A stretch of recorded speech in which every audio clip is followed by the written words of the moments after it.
ଆରେ ଯୋଉ ଆତଙ୍କବାଦୀ ଯୋଉ ମାରିଛନ୍ତି ତାଙ୍କୁ କଣ ସଜା ଦେଲେ ଠିକ ହବ କହ?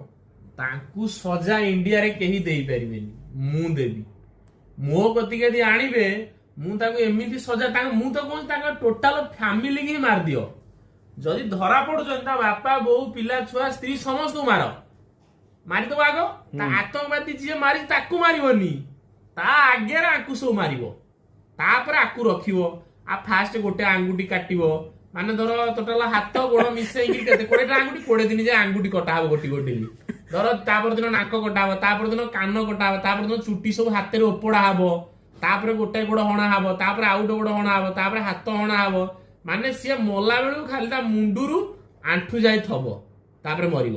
କିନ୍ତୁ ତା ଆଗରେ ତା ଫ୍ୟାମିଲି କି ମାରିବା, ତା ଫ୍ୟାମିଲି କିଛି କରିନାହାନ୍ତି। ଏଇଭଳିଆ ଲୋକ କାହିଁକି ଜନ୍ମ ଦେଇଛନ୍ତି ବାପା ବୋଉ, ତା ବାପା ବୋଉ ବି ମରିବା ଦରକାର ତାରି ଆଗରେ। ସିଏ ଜାଣିବ ଯେ ଗୋଟେ ସ୍ତ୍ରୀ ସ୍ୱାମୀ ମାନେ ଯୋଉ ଯାଇଥିଲେ ବୁଲିବା ପାଇଁ ତାଙ୍କ ସ୍ୱାମୀ କି ମାରି ଦେଇଛନ୍ତି 8 ଦିନର ମ୍ୟାରେଜ ପରେ, ସେ ପେନ୍ ଟା ପାଇବା ଦରକାର। ତାକୁ ମାରିଦେଲେ କିଛି ନାହିଁ, ମୋ ପାଖକୁ ଆଣ, ମୁଁ ଦେଖ କେମିତି ପନିଶମେଣ୍ଟ ଦେବି।